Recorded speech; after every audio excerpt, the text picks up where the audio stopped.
Hey, here we are on another ride about, huh? Seems like it. Yeah.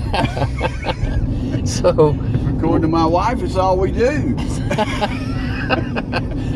yeah. And it's her car. Oh, well, I'll be sure. Never mind. So, it's the new channel is the Culture of the High Country, Yeah. and we have comments available. But what we tend to do, you and I, is go see people who have some very unique jobs, or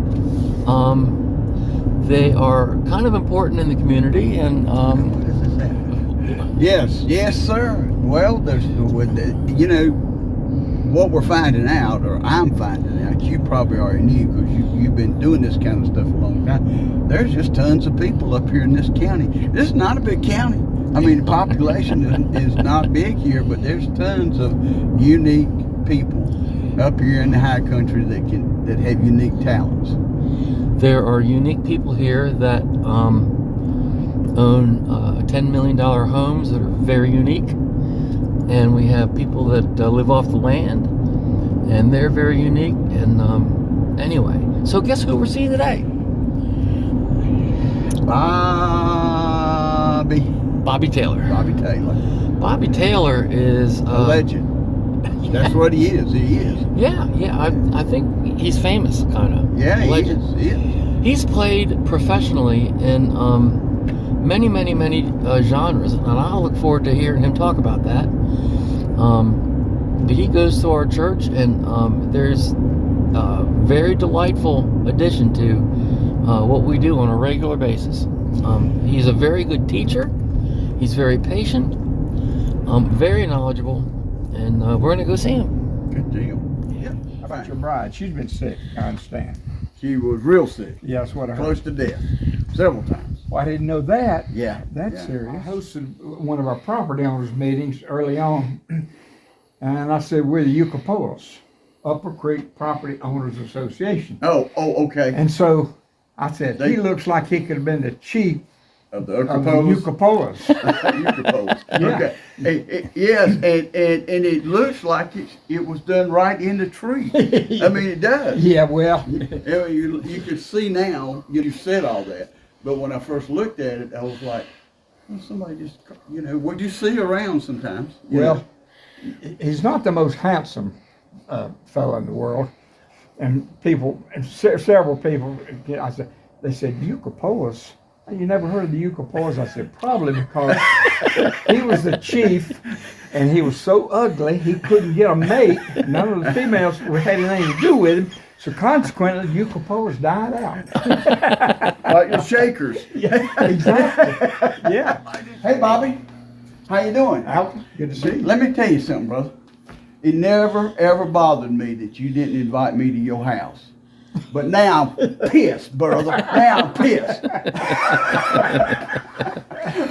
Please accept my most sincere apologies. Okay, Bobby, you and I have a connection. Goes back to Eastern North Carolina that we've talked about a lot. Yes, we have. And we did a video with a guy who learned how to cook. He was from up north, but he learned how to cook barbecue down and had a restaurant down in Whiteville. Yeah. Okay. And Bobby, for us for our viewers, you grew up in Goldsboro, Yep. and you actually stoked the fires and all that, and worked all night long, and turned out some pretty good barbecue. And we'll do one on that one day with you. But right now we're here to learn about your music career, and it's still going on. So it's not. I guess it's not over yet. But tell us first, after you left Goldsboro, where did you go, and how did you get your education in music, and how did you get over to this part of the state? Well, at the time when I finished high school, there were two music schools to do what I wanted to study what I wanted to study, and that was to become a high school band director. East Carolina, which was about 45 miles away, and Appalachian State Teachers College. And I had made a trip to the mountains the previous year. It was my junior year in high school, I remember. Between my junior and senior years, a friend of mine's son was at a camp in Old Fort, and they shut the camp down because of an outbreak of something. You know, we had to. Somebody had to go pick up this 12-year-old boy, and that was me and someone else. I fell in love with the mountains. Okay. When I started investigating at schools, Appalachian State Teachers College looked like a good school for me, small, and I could get a degree in education, and which is what I wanted to do. So that's what led me to Appalachian. So okay, what I'm hearing you're kind of saying is at that point in time you did not know you wanted to be a musician. Because were you in the high school band and all this? I mean, was there something there that Alton? Okay. Interesting question, and I say that because when I finished high school, I had no intention of going to college. I have an older brother, 5 years older, brilliant person. Long story short, ended up invited to study at University of Illinois and Stanford, and on full scholarship to do his graduate work. So he was a brilliant person, finished like number 3 out of 350 or 75 folks, students at NC State. And I knew I couldn't measure up to his academic record, but all I really wanted to do was play my horn. Yes, I've been playing trumpet since I was 12 years old. And I wanted to go into the Navy and apply for the Navy School of Music, hopefully that I could be accepted into that program and become a Navy musician. But my mother insisted. Good for her. Go to college. Good for her. So I went to school. I said, Mother, I'm going to go to college 1 year for you. Well, as luck would have it, there was an opening in the swing band. We called it the Appatones at the time. And this is jazz was my favorite form of music. I love all the music, but jazz in particular. Well, there was an opening. One of the trumpet players did his student teaching, and the leader of the band basically, he said, "Would you like to join us?" And I said, "Would I?" And I love. So that was the spring quarter. That was back in the days we were on a quarter system. Right. Yes. So after that quarter, after the year ended, and I had played with this big band, there were some really good players in the band, you couldn't keep me away. So that's when I decided I'm going to get serious about this, and I'm going to become a high school band director. So since we're talking about going to college and everything, so I did go to ECU, and my first roommate I did not know, and he was number one, the hall monitor. That was bad enough, but he also was a music major, and he was a couple levels above me. He was like a junior, I think. And he would have all his friends over, and they would start talking about theory. They had to take theory, and they would moan and groan. Yep. And I had no idea what they were talking about, and still don't. Listen, I didn't know either. I'm a musician, and I had to. That's a requirement. 2 years of music theory. So, but I'd never been exposed to it formally. Okay, so Bobby, and we know that you had a career as a band teacher, but you also were active in music outside of the school. And tell us a little bit about and whether that, I don't know whether or not that was while you were actually teaching, or was that an in-between or before, or how did that fit into your lifespan? Actually, it went right along with my teaching, because when I finished school in 1959, started teaching that fall, 59, 60, at a school in Rowan County, West Rowan. Yeah, I know it. It just so happens that there were 4 of us that rented a house, and one of those guys was a year behind me, but he did his student teaching in the fall in Salisbury, where I live. Another one of the roommates actually dropped out of school after his second year. He took a job with a music company in Salisbury. So all of a sudden, here in the fall of the year, there were 3 of us who had played together for 2 or 3 years at Appalachian, okay, in a dance band. And so we then formed a combo. There were 6 pieces, and we just started playing, and we played 59, 60, 61. That's right. Yeah, okay. 60, 61. Okay. So we played a lot, and mostly around Salisbury, but we traveled, did some traveling. And this would have been on the weekends since you were, is that right? I'm sorry? It would have been on the weekends? Oh, yeah. Yeah, okay. Weekends, I never thought I would get involved with church music, but I got a call from the First Methodist Church, Salisbury. They wanted to organize a boys choir. So I said, sure, and started doing that. That led to my taking over the youth choir.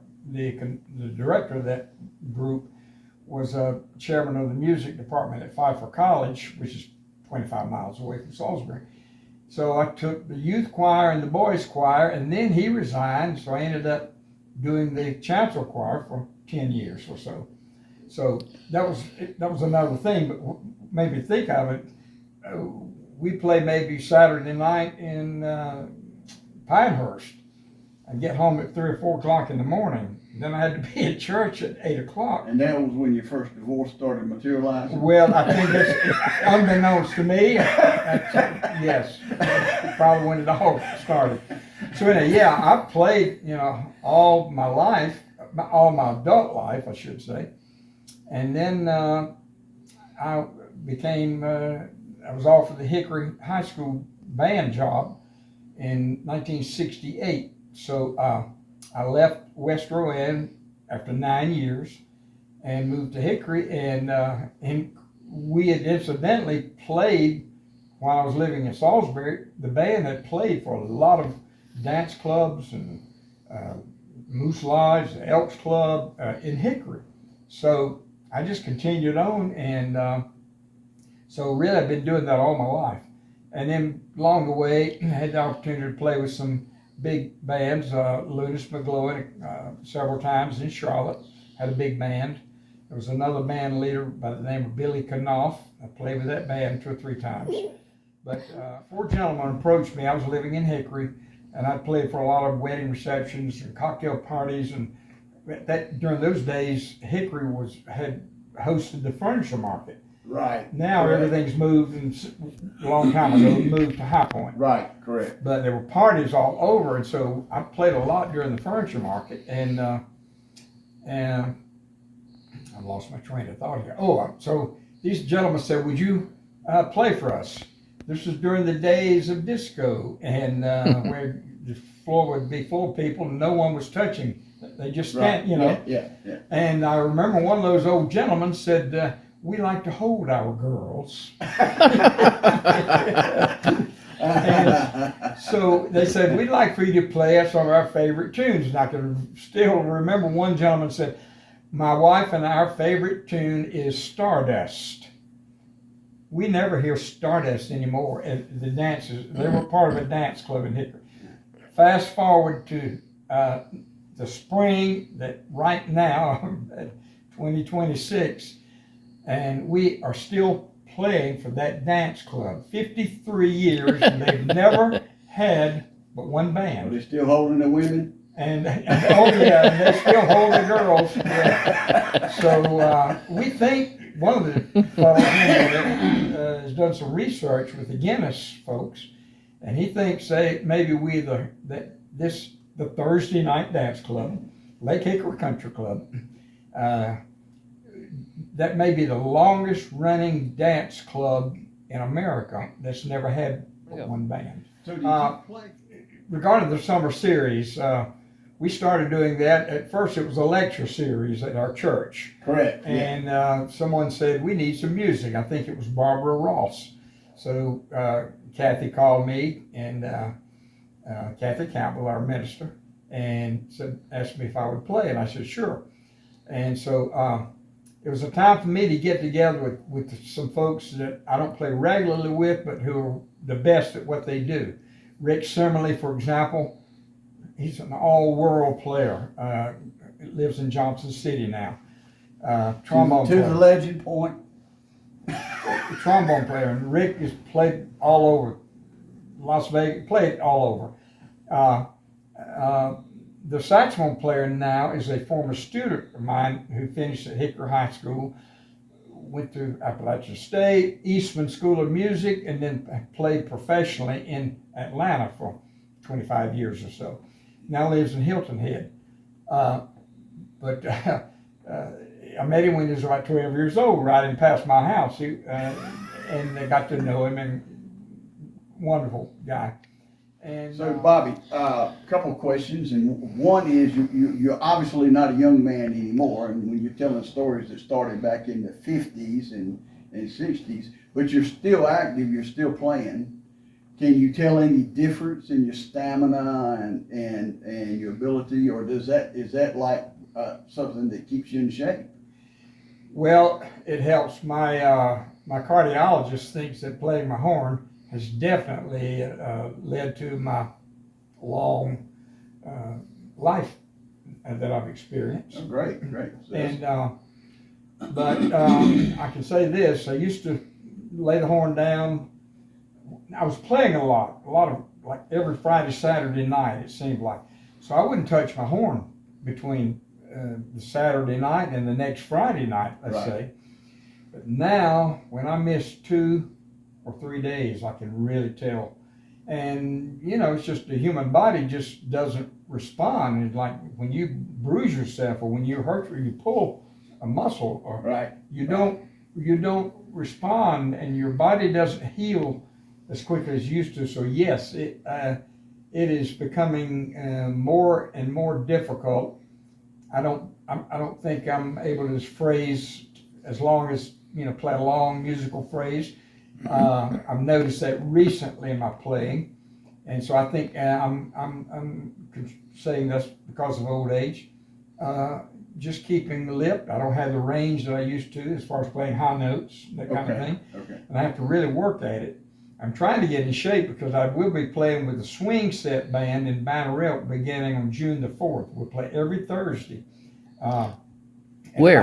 5:30 downtown Bannerell. It's a stoplight. The only stoplight just to the right. There's a courtyard. Yes. We'll be playing in that courtyard every Thursday at 5:30 to 7, and we've done this. This is our 4th year, I believe it is, and this is a band called Swing Set, where we play, and I love that. I love all music, all kind of playing, but I really love to sit down and be handed a book of music and open it up, and bam, we play this. And you're reading. You have to read, obviously. Right. Yeah. So that'll happen, as I said, beginning June the 4th, and that'll continue through the month of August and into September. So, Bobby, if you had to, because the situation called for you have to, how many instruments could you play? Well, I played everything to the extent that I could teach somebody how to play it. The embouchure, the correct way to hold the instrument, whether it be a clarinet or an oboe or a flute. I did have to pass proficiency test on all of the instruments. Wow. In addition to, of course, trumpet. And you're talking about college? Yes, college. Okay. So I had to be able to teach somebody to play. Gotcha. One of the biggest mistakes I ever made in my life, I passed my piano playing proficiency test after 2 years in college. You had to be able to play a hymn. Somebody would, one of the faculty members called out, "Would you turn to page so-and-so?" Open it up to him, and you had to sight read that. I got to that level, then I quit playing. And it was at the very moment I should have continued, because now I'm finding my way around the keyboard a little more comfortable.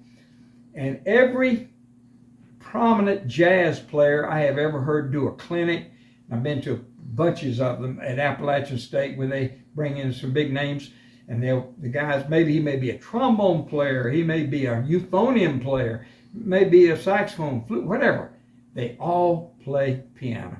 Yeah. And that's kind of the way it is. So, before playing a golf tournament, at the awards ceremony, there was a combo standing up there, surprised, because mostly the pubs, they got fiddlers, and people playing penny whistles and that kind of thing.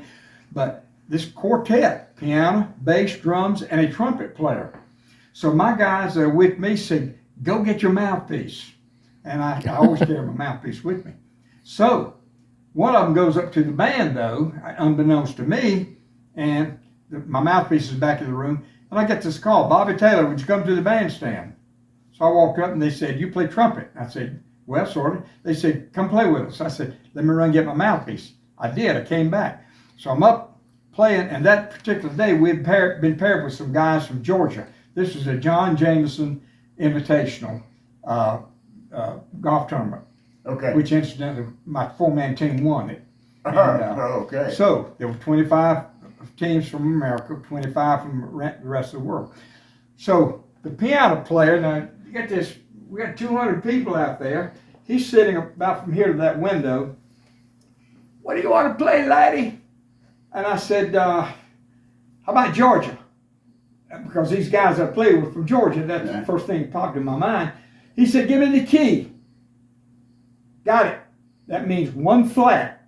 That's if you might see, if you go to a club sometime, you might see the musician do this. 2 sharps, key of D, key of F. He knew exactly what I said. F. Oh, got it.